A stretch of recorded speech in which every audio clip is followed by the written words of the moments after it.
आज का हमारा टॉपिक बहुत ही ज्यादा महत्वपूर्ण है, मानव शरीर। इस टॉपिक से रिलेटेड बहुत सारे सवाल एग्जाम में पूछे जाते हैं। वही सारे क्वेश्चन मैंने इस वीडियो में कवर किए हैं जो काफी ज्यादा महत्वपूर्ण है आपके आने वाले एग्जाम के लिए। तो वीडियो को पूरा जरूर देखें।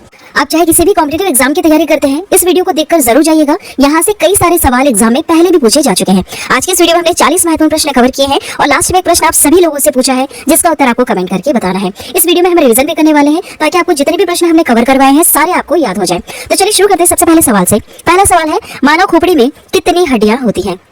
कितनी हड्डियां होती हैं? तो सही उत्तर होगा 8। मानव खोपड़ी में कितनी हड्डियां होती हैं? 8 हड्डियां होती हैं। अगला सवाल देखिएगा। अगला सवाल है, मनुष्य का हृदय कितनी बार धड़कता है?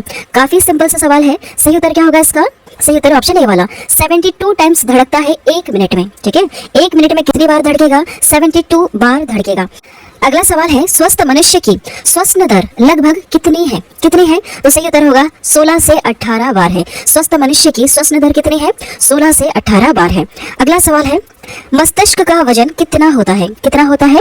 सही उत्तर क्या होगा इसका? ऑप्शन डी वाला 1350 से लेकर 1400 ग्राम इतना मस्तिष्क का वजन होता है। ठीक है, मनुष्य की बात करें हम, कितना वजन होता है? तो 1350 से लेकर 1400 ग्राम तक वजन होता है। अगला सवाल है, मानव शरीर में सबसे बड़ी हड्डी कहाँ होती है? काफी ज्यादा महत्वपूर्ण सवाल है और कई बार एग्जाम में पहले भी पूछा जा चुका है। देखिए सही उत्तर क्या होगा इसका? इसका सही उत्तर है फीमर। जांग में जो हड्डी होती है सबसे बड़ी, उसको फीमर कहा जाता है। यह मानव शरीर की सबसे बड़ी हड्डी है। क्या नाम है? फीमर। कहाँ पाई जाती है? जांग में। अगला सवाल देखिएगा, मानव शरीर में सबसे छोटी हड्डी कहाँ होती है? सबसे छोटी हड्डी कहाँ पर है? तो सही जवाब होगा इसका मध्य कर्ण में है। ठीक है, क्या नाम है जिसका? स्टेपिज नाम है। इस हड्डी का नाम क्या है? स्टेपिज। यह कहाँ है? मध्य कर्ण में है। सबसे छोटी हड्डी होती है मानव शरीर की। अगला सवाल है, मानव शरीर में सबसे मजबूत हड्डी कहाँ होती है? सबसे मजबूत की बात हो रही है तो सही उत्तर क्या हो जाएगा? जबड़े की हड्डी। जो हमारा जबड़ा है, इसकी जो हड्डी है यह सबसे ज्यादा मजबूत हड्डी होती है। अगला सवाल है, शरीर का सबसे कठोर तत्व कौन सा है? सबसे कठोर तत्व की बात हो रही है तो सही जवाब होगा एनामेल। एनामेल सबसे कठोर तत्व है। अगला सवाल है, मनुष्य के सौंदर्य का अध्ययन क्या कहलाता है? बहुत सारे अध्ययनों का अलग अलग नाम है, तो मनुष्य के सौंदर्य का अध्ययन क्या कहलाता है? सही जवाब क्या होगा इसमें से? सही जवाब है ऑप्शन सी वाला कैलोलॉजी। नाम है कैलोलॉजी। यह मनुष्य के सौंदर्य का अध्ययन कहलाता है, कैलोलॉजी। अगला सवाल है, सामान्य मनुष्य का रक्तचाप कितना होता है? यह सवाल काफी ज्यादा महत्वपूर्ण है। सही उत्तर क्या होगा इसका? ऑप्शन सी वाला 120/80 मिलीमीटर। सामान्य मनुष्य का रक्तचाप कितना होना चाहिए? 120/80 मिलीमीटर। अगला सवाल है, शरीर में रक्त परिभ्रमण में कितना समय लगता है? कितना समय लगता है? तो सही उत्तर होगा 23 सेकंड्स लगते हैं। शरीर में रक्त परिभ्रमण करने में कितना समय लगता है? 23 सेकंड लगता है। ठीक है, अगला सवाल देखिएगा, मानव शरीर में जल की मात्रा कितनी होती है? कितनी होती है? तो सही उत्तर होगा इसका ऑप्शन ए वाला 65 से लेकर 80% मानव शरीर में जल की मात्रा होती है। याद रखिएगा, यह सवाल भी कई बार एग्जाम में पूछा जा चुका है कि मानव शरीर में जल की मात्रा कितनी होती है? कितनी होती है? सही उत्तर हो जाएगा 65 से लेकर 80% तक होती है।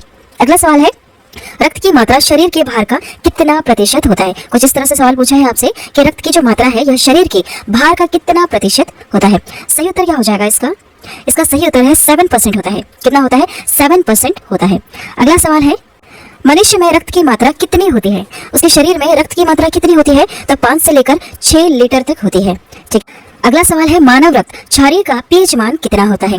कितना होता है? याद रखिएगा, सही उत्तर इसका 7.4 पीएच मान होता है। मानव रक्त का पीएच मान कितना है? 7.4 है। अगला सवाल देखिएगा, रक्त को शुद्ध करने वाला अंग कौन सा है? रक्त को शुद्ध कौन करता है? तो सही उत्तर होगा इसका किडनी। किडनी शुद्ध करती है रक्त को। ठीक है, अगला सवाल है, लाल रक्त का कण का जीवन काल कितने दिन का होता है? जो रेड ब्लड सेल होते हैं उसका जीवन काल कितने दिन का होता है? सही उत्तर क्या होगा इसका? इसका सही उत्तर है 20 से लेकर 120 दिन तक लाल रक्त का कण जीवित रहता है। ठीक है, कितने से कितने दिन तक? 20 से लेकर 120 दिन तक लाल रक्त का कण जीवित रहता है। ठीक है, इसका जीवन काल कितना है? 20 से लेकर 120 दिन। याद रखिएगा, महत्वपूर्ण सवाल है। अगला सवाल है, श्वेत रक्त कण का जीवन काल कितने दिन का होता है? व्हाइट ब्लड सेल जो होते हैं इसका जीवन काल कितने दिन का होता है? तो 2 से लेकर 4 दिन का होता है। अगला सवाल देखिएगा, सर्वदाता रक्त समूह यूनिवर्सल डोनर कौन सा ग्रुप होता है? कौन सा ऐसा ब्लड ग्रुप वाला व्यक्ति है जो अपना ब्लड हर किसी को दे सकता है? तो ओ वाले व्यक्ति जो है, जिसका जो ब्लड ग्रुप है ओ पॉजिटिव है या फिर ओ है, वह व्यक्ति अपना जो ब्लड है वह किसी को भी दे सकता है, किसी भी जरूरतमंद इंसान को दे सकता है। अगला सवाल पूछा है, सर्वग्राही रक्त समूह यूनिवर्सल रिसेप्टर कौन सा होता है? कौन सा होता है ऐसा ब्लड ग्रुप जो हर किसी ब्लड को एक्सेप्ट कर ले। ऐसा व्यक्ति जिसका ब्लड ग्रुप अगर AB है तो वह व्यक्ति किसी भी ब्लड ग्रुप वाले व्यक्ति का ब्लड अपने में एक्सेप्ट कर सकता है। मतलब अगर उसको कोई प्रॉब्लम हो गई, एक्सीडेंट वगैरह हो गया, AB वाले ब्लड ग्रुप व्यक्ति को उसको ब्लड की जरूरत है, तो जरूरी नहीं है सिर्फ उसको AB दोगी तभी चलेगा, उसे आप कोई सा भी ब्लड दे सकते हैं जीवित रखने के लिए। ठीक है, समझ में आ रहा है आपको? चलिए अगला सवाल है, भोजन का पाचन क्रिया कहाँ से प्रारंभ होता है? कहाँ से प्रारंभ हो जाता है? तो यह मुंह से ही प्रारंभ हो जाता है। जैसे ही आप खाना खाते हैं, मुंह से ही इसका जो पाचन क्रिया है, जो प्रोसेस होती है, वह शुरू हो जाती है। अगला सवाल है, पचे हुए भोजन का अवशोषण किस आंत में होता है? किस आंत में होता है? तो सही जवाब क्या हो जाएगा? छोटी आंत में होता है। जो छोटी आंतें हैं, इसमें पचे हुए भोजन का अवशोषण होता है। अगला सवाल है, पित्त किस अंग द्वारा स्त्रावित होता है? किस अंग द्वारा स्त्रावित होता है? तो यह यकृत द्वारा स्त्रावित होता है। अगला सवाल देखिएगा, अगला सवाल है, शरीर की सबसे बड़ी ग्रंथि का नाम बताइए। सबसे बड़ी ग्रंथि का नाम क्या है? तो सही जवाब हो जाएगा इसका यकृत। लीवर जो है यह सबसे बड़ी ग्रंथि है हमारे मानव शरीर की। अगला सवाल है, शरीर का सबसे बड़ा अंग कौन सा होता है? सबसे बड़ा अंग क्या है? तो त्वचा है सबसे बड़ा अंग। अगला सवाल, सबसे छोटी ग्रंथि का नाम बताइए। सबसे छोटी ग्रंथि कौन सी है? तो सही उत्तर हो जाएगा इसका पिट्यूटरी ग्रंथि। ठीक है, पिट्यूटरी जो ग्लैंड है यह सबसे छोटी ग्रंथि है। अब बताइए सबसे बड़ी ग्रंथि कौन सी है? जस्ट अभी हमने नाम पढ़ा, तो यकृत जो लीवर है यह शरीर की सबसे बड़ी ग्रंथि है। सबसे छोटी कौन सी है? तो पिट्यूटरी ग्लैंड है। अगला सवाल है, रक्तचाप मापने का यंत्र कौन सा है? क्या कहते हैं हम उस यंत्र को जिससे रक्तचाप मापा जाता है? तो उसका नाम होगा ऑप्शन डी वाला स्फिग्मोमैनोमीटर। याद रखिएगा क्या लिखा है? स्फिग्मोमैनोमीटर होता है रक्तचाप मापने वाले यंत्र का नाम। ठीक है, ये जितने भी यंत्र होते हैं सारे आप याद रखिएगा क्योंकि यहाँ से सवाल पूछे जाते हैं। एक और बार याद कीजिएगा, रक्तचाप मापने का जो यंत्र है उसका नाम है स्फिग्मोमैनोमीटर। अगला सवाल देखिएगा, मनुष्य में कितनी जोड़ी पसलियां पाई जाती हैं? कितनी जोड़ी पसलियां पाई जाती हैं? तो 12 जोड़ी पसलियां पाई जाती हैं। अगला सवाल है, शरीर में हड्डियों की कुल संख्या कितनी है? कितनी कुल हड्डियां हैं आपके शरीर में? 206। कितनी हड्डियां हैं? 206। अगला सवाल है, मांसपेशियों की कुल संख्या कितनी है? सही जवाब क्या होगा इसका? सही जवाब ऑप्शन ए वाला 639। टोटल कितनी मांसपेशियां हैं? तो 639 मांसपेशियां हैं। अगला सवाल है, लार में पाया जाने वाला एंजाइम कौन सा है? क्या कहते हैं उसको? जो लार में एंजाइम पाया जाता है उसका क्या नाम है? सही जवाब होगा इसका टाइलिन। क्या है? टाइलिन। लार में पाए जाने वाले एंजाइम को क्या कहते हैं? हम टाइलिन कहते हैं। अगला सवाल है, लिंग निर्धारण होता है जब भी बच्चा जन्म लेता है तो वह मेल है या फीमेल, यह किस चीज पर डिपेंड करता है? यह डिपेंड करता है पुरुष क्रोमोसोम पर। ठीक है, यह किस पर डिपेंड करता है? पुरुष के क्रोमोसोम पर डिपेंड करता है कि जो बच्चा होना है यह मेल होगा या फीमेल होगा। अगला सवाल है, मनुष्य के हृदय में कितनी कोष्ठियां होती हैं? कितनी होती हैं? सही जवाब हो जाएगा 4 कोष्ठियां होती हैं। ठीक है, अगला सवाल देखिएगा, अगला सवाल है, शरीर में गुणसूत्रों क्रोमोसोम की संख्या कितनी है? काफी महत्वपूर्ण सवाल है और कई बार एग्जाम में पूछा जा चुका है। सही उत्तर क्या होगा? सही उत्तर है इसका 46। शरीर में गुणसूत्रों क्रोमोसोम की संख्या कितनी है? तो 46 है। अगला सवाल है, शरीर की सबसे बड़ी कोशिका का नाम बताइए। इन चारों में से सबसे बड़ी कोशिका का नाम क्या है? सही उत्तर हो जाएगा इसका तंत्रिका तंत्र। तंत्रिका तंत्र जो है यह मानव शरीर की सबसे बड़ी कोशिका का नाम है। क्या नाम है? तंत्रिका तंत्र। अगला सवाल है, शरीर में अमीनो अम्ल की संख्या कितनी है? कितनी होती है? तो सही उत्तर होगा इसका 20 होती है। शरीर में अमीनो अम्ल की संख्या कितनी होती है? 20 होती है। अगला सवाल देखिएगा, शरीर में प्रतिदिन लगभग कितना मूत्र बनता है? कितना बनता है? सही जवाब हो जाएगा इसका 1.5, 1 और आधा लीटर उसमें मानव शरीर में मूत्र बनता है। अगला सवाल देखिएगा, अगला सवाल है, मूत्र किस कारण दुर्गंध देता है? यह सवाल कई बार एग्जाम में पूछा जा चुका है। सही जवाब क्या हो जाएगा इसका? सही जवाब है यूरिया के कारण। मूत्र किस कारण दुर्गंध देता है? तो यूरिया के कारण दुर्गंध देता है। अगला सवाल है, मानव मूत्र अम्लीय का पीएच मान कितना है? सही जवाब क्या हो जाएगा इसका? 6। कितना है पीएच मान? 6 है। अगला सवाल, विटामिन ए संचित रहता है किसमें संचित रहता है? यकृत में संचित रहता है। अगला सवाल है, शरीर का सामान्य तापमान कितना होता है? काफी महत्वपूर्ण सवाल है और कई बार एग्जाम में पूछा जा चुका है। सही उत्तर क्या हो जाएगा इसका? ऑप्शन ए वाला। देखिए कितना सामान्य तापमान होता है मानव शरीर का? तो 98.6 फ़ारेनहाइट होता है, या फिर आप कह सकते हैं 37 डिग्री सेल्सियस, या फिर आप कह सकते हैं 310 के मानव शरीर का सामान्य तापमान होता है। ठीक है, यह तीनों चीजें बिल्कुल सही है। अगर आपको ऑप्शन में से इन तीनों में से कुछ भी एक दिया जाए या फिर ये तीनों चीजें दी जाए तो इन पर टिक लगाइएगा। ठीक है, मानव शरीर का सामान्य तापमान कितना होता है? 98.6 फ़ारेनहाइट और 37 डिग्री सेल्सियस या फिर 310 के होता है। अगला सवाल है, शरीर में टिबिया नामक हड्डी कहाँ पाई जाती है? कहाँ पर पाई जाती है? तो सही उत्तर हो जाएगा इसका पैर में पाई जाती है। ठीक है, टिबिया नामक हड्डी कहाँ पाई जाती है? पैर में पाई जाती है। अगला सवाल, शरीर में ऊतकों का निर्माण किसके द्वारा होता है या फिर किससे होता है? तो सही उत्तर हो जाएगा प्रोटीन से होता है। शरीर में ऊतकों का निर्माण किससे होता है? प्रोटीन से होता है। अगला सवाल है, मस्तिष्क का बड़ा भाग क्या कहलाता है? यह सवाल कई बार एग्जाम में पूछा जा चुका है। सही उत्तर क्या होगा इसका? ऑप्शन डी वाला प्रमस्तिष्क, इसे हम इंग्लिश में सेरेब्रम कहते हैं। ठीक है, जो प्रमस्तिष्क है सेरेब्रम, यह मस्तिष्क का सबसे बड़ा भाग है। देखिए रिवीजन कर लेते हैं एक और बार, क्योंकि काफी ज्यादा महत्वपूर्ण है और कई बार एग्जाम में पूछा भी जाता है। लास्ट में प्रश्न पूछा जाएगा आप सभी लोगों से, जिसका उत्तर आपको कमेंट करके बताना है। देखिए शुरू करते हैं रिवीजन। मानव खोपड़ी में कितनी हड्डियां होती हैं? तो 8 होती हैं। मानव का हृदय धड़कता है कितनी बार? 72 टाइम्स धड़कता है 1 मिनट में। स्वस्थ मनुष्य की श्वसन दर कितनी है? 16 से 18 बार। मस्तिष्क का वजन कितना है? 1350 से लेकर 1400 ग्राम मस्तिष्क का वजन होता है। सबसे बड़ी हड्डी का नाम क्या है? फीमर, जो जांघ में है। सबसे छोटी हड्डी कौन सी है? स्टेपिस, जो मध्य कर्ण में पाई जाती है।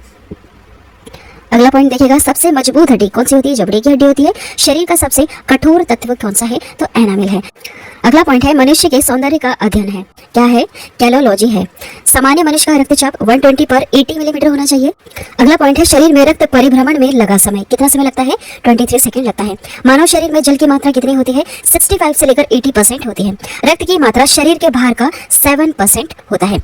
मनुष्य में रक्त की मात्रा 5 से लेकर 6 लीटर होती है। अगला पॉइंट है, मानव रक्त क्षारीय का पीएच मान 7.4 होता है।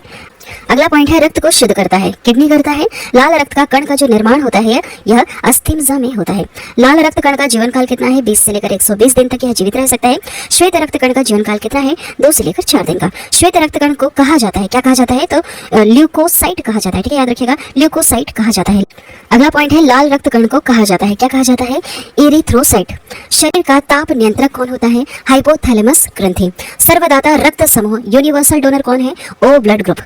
सर्वग्राही रक्त समूह यूनिवर्सल रिसेप्टर कौन सा होता है? AB। ठीक है, अगला पॉइंट है, ब्लड बैंक कहलाता है, पलीहा कहलाता है। भोजन का पाचन प्रारंभ होता है, कहां से शुरू हो जाता है? मुख से ही इसका पाचन प्रारंभ हो जाता है। पचे हुए भोजन का अवशोषण छोटी आंत में होता है।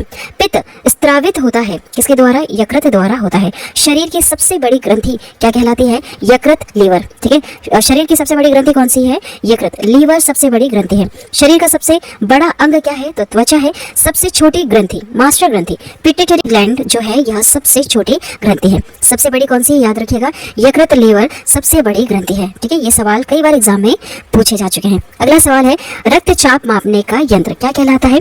तो स्फिग्मोमैनोमीटर कहलाता है। मनुष्य में पसलियां पाई जाती हैं 12 जोड़ी। शरीर में हड्डियों की कुल संख्या है 206। मांसपेशियों की कुल संख्या कितनी है? 639। लार में पाए जाने वाला एंजाइम क्या कहलाता है? टाइलिन। लिंग निर्धारण होता है, किस चीज पर निर्धारित करता है? यह पुरुष क्रोमोसोम पर निर्धारित करता है। अगला देखिएगा, मनुष्य का हृदय होता है 4 कोष्ठीय। ठीक है, मनुष्य का हृदय होता है 4 कोष्ठीय। शरीर में गुणसूत्रों क्रोमोसोम की संख्या कितनी है? 46। कई बार सवाल पूछा जा चुका है, याद रखिएगा। शरीर की सबसे बड़ी कोशिका ये कहलाती है तंत्रिका तंत्र। RH फैक्टर के खोजकर्ता कौन है? Landsteiner and Wiener. अगला है, शरीर में अमीनो अम्ल की संख्या 20 होती है। शरीर में प्रतिदिन मूत्र बनता है 1 और 1.5 लीटर। ठीक है, 1.5 लीटर। मूत्र दुर्गंध देता है यूरिया के कारण। मानव मूत्र अम्लीय का पीएच मान कितना है? 6। विटामिन A संचित रहता है यकृत में। शरीर का सामान्य तापमान कितना है? याद रख लीजिएगा, काफी ज्यादा महत्वपूर्ण है। 98.6 फ़ारेनहाइट या फिर 37 डिग्री सेल्सियस आप कह सकते हैं, या फिर 310 के आप कह सकते हैं। ठीक है, 310 के। देखिए अगला पॉइंट है, टीबिया नामक हड्डी पाई जाती है पैर में। शरीर में ऊतकों का निर्माण होता है प्रोटीन से। अगला सवाल है, मस्तिष्क का बड़ा भाग क्या कहलाता है? प्रमस्तिष्क, सेरेब्रम इंग्लिश में हम इसे कहते हैं। ठीक है, मस्तिष्क का सबसे बड़ा भाग क्या कहलाता है? प्रमस्तिष्क, सेरेब्रम कहलाता है। लास्ट में एक सवाल आप सभी लोगों से पूछा है, जिसका उत्तर आपको कमेंट करके बताना होगा। सवाल है, दांतों और हड्डियों की संरचना के लिए आवश्यक तत्व है क्या जरूरी है? देखिए 4 ऑप्शन है आपके पास, जो भी उत्तर है प्लीज कमेंट करके बताइएगा। यह जो सवाल है ये कई बार एग्जाम में पूछा जा चुका है और काफी ज्यादा सिंपल भी है। कमेंट जरूर कीजिएगा। आज की वीडियो में इतना ही। मानव शरीर से जुड़े जितने भी महत्वपूर्ण सवाल है जो एग्जाम में कई बार पूछे जा चुके हैं, मैंने इस वीडियो में कवर करवा दिए। वीडियो पसंद आती है तो वीडियो को लाइक करें, शेयर करें और हमारे चैनल को जरूर सब्सक्राइब करें।